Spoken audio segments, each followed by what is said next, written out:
किसी पे भी अपनी लास्ट क्वालिफिकेशन देखो, अपना बजट देखो, उसके अकॉर्डिंग अपनी कंट्री चूज करो फ्यूचर के लिए। मेक सेंस, बट हम एक चीज़ क्लियर कर देते हैं कि आइल्स या पीटी के बिना यूके जाना पॉसिबल है या नहीं है। Hello everyone, welcome back. आज हम बात करने वाले हैं यूके के बारे में। तो यूके एक एक्साइटिंग डेस्टिनेशन तो है ही, बट उसके अलावा बहुत कंफ्यूजन भी है यूके जाने के लिए। आज हम वही क्लियर करेंगे। तो सर, एक स्ट्रेट फॉरवर्ड क्वेश्चन, यूके जाना सिर्फ एक ट्रेंड है या एक्चुअली वर्थ इट भी है?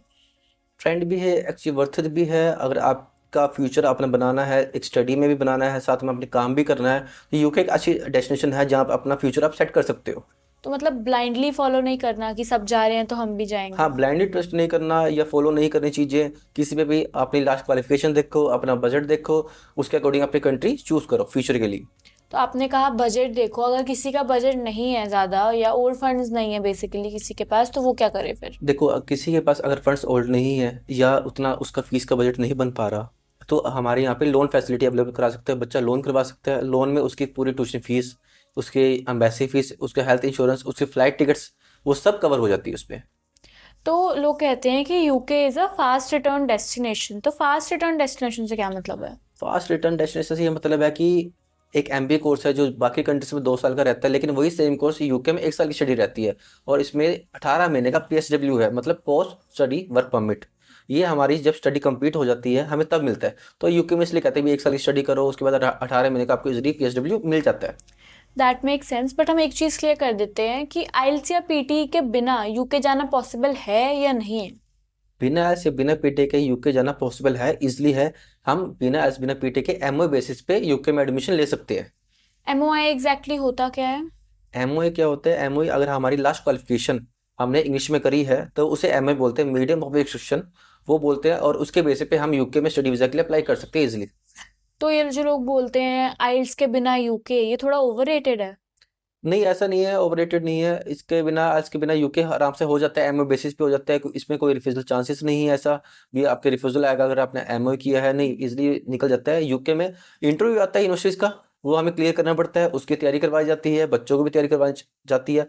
अगर स्टूडेंट की इंग्लिश कम्युनिकेशन अच्छी है तो इजीली यूके में इंटरव्यू भी इजीली हो जाता है। इंटरव्यू आपने कहा, तो इंटरव्यू को आई फील लोग बहुत अंडर एस्टिमेट करते हैं, तो उस पे आप क्या कहोगे? नहीं, यूके के इंटरव्यू को अंडर एस्टिमेट मत करो। आपका रिफ्यूजल लेटर भी आ सकता है, इसकी वजह से आपका रिफ्यूजल इजीली आ जाएगा यहाँ से।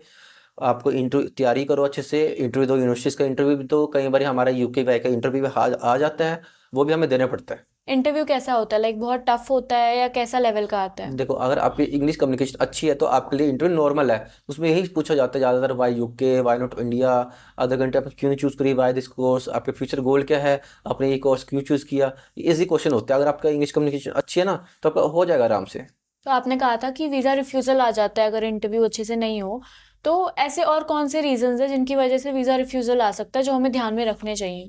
मैं ऐसे 3 रीज़न देता हूँ आपको जो मेन है रिफ्यूज़ल के लिए आपकी, जहाँ से आपका रिफ्यूज़ल आ सकता है। पहला, फाइनेंशियल डॉक्यूमेंट्स। अगर आपके फाइनेंशियल डॉक्यूमेंट आपने सही नहीं लगाए तो वहाँ से आपका रिफ्यूज़ल लेटर आ सकता है। दूसरा, अगर आपने फ्रॉड डॉक्यूमेंट यूज़ किए या फ्रॉड फाइनेंशियल यूज़ करे तो आपको 10 साल का बैन भी आपका यूके से आ सकता है। प्लस अगर आपने यूके इंटरव्यू की तैयारी नहीं की और आपका यूके इंटरव्यू आ जाता है और आप नहीं दे पाते अच्छे से, तो आपका वहाँ से भी रिफ्यूज़ल लेटर आपका आ सकता है। तो अगर हम एक वर्स्ट केस लेके चलें कि अगर किसी का वीज़ा रिफ्यूज़ल आ गया, तो उसके फंड्स या उसके जो उसने लगाए हैं पैसे, वो कहाँ जाते हैं फिर? देखो, अगर एम्बेसी फीस की बात करें वो नहीं आएगी। ट्यूशन फीस आपकी 100% रिफंडेबल है, वो आपकी आ जाएगी। आपका हेल्थ इंश्योरेंस वो आपका रिटर्न आ जाएगा। ओवरऑल इसमें कोई ज़्यादा लॉस नहीं है, आप अपना इजीली अप्लाई कर सकते हैं। That actually removes a big fear. तो अब यहाँ पे हम बात करें अगर कि किसी ने फीस ही अफोर्डेबल करवानी है, अपनी फीस ज़्यादा एक्सपेंसिव है, तो स्कॉलरशिप्स कितनी प्रोवाइड करती है यूनिवर्सिटीज़? यूके में काफ़ी अच्छी चीज़ है कि यहाँ पे 5 से लेकर 7 हज़ार की स्कॉलरशिप भी प्रोवाइड होती है इजीली। अगर आपकी लास्ट क्वालिफिकेशन अच्छी है तो आपको 5 से 7 हज़ार की स्कॉलरशिप मिल जाएगी। लाइक आरसीएल, यूनिवर्सिटी लॉ, यहाँ पे 3 से लेकर 5 हज़ार की स्कॉलरशिप भी अवेलेबल हो जाती है इजीली।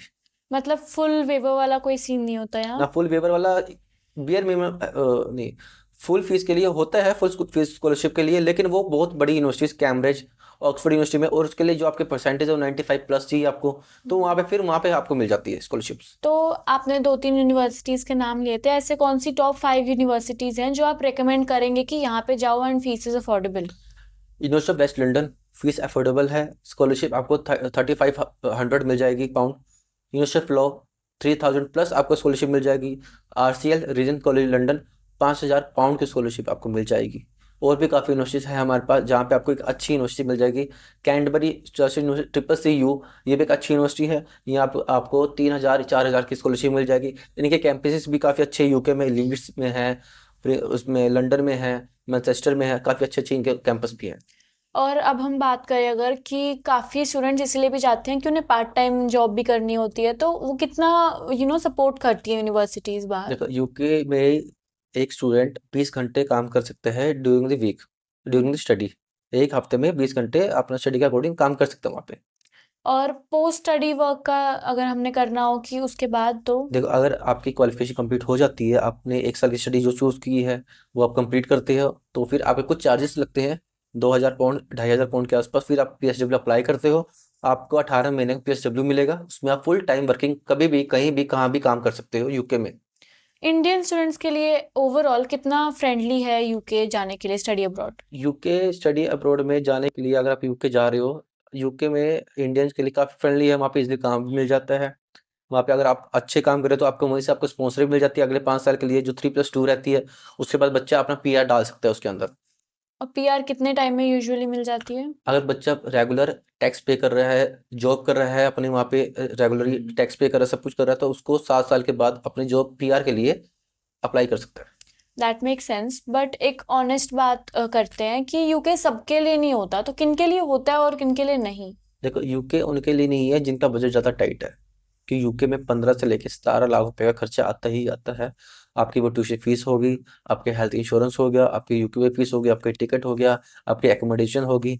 जिनका बजट टाइट है काफ़ी, 5 से 6 लाख रुपए 7 लाख, ये यूके उनके लिए नहीं है। उनके लिए बाकी अदर्स कंट्रीज है लाइक मॉरिशियस, रशिया, साइप्रस, ये भी अच्छी कंट्री है। यहाँ भी फ्यूचर बन सकता है, आप यहाँ भी अप्लाई कर सकते हैं अगर आपका बजट कम है तो बेसिकली यूके एक शॉर्टकट नहीं है बट फास्ट ट्रैक है ओवरऑल जिनको फ्यूचर जल्दी बनाना हो। यस, सही कह रहे हैं। तो अगर आप भी यूके का प्लान कर रहे हो, आप हमें डीएम कर सकते हो and we'll guide you step by step. Fly with Sanjay, where dreams come true. Thank you for watching.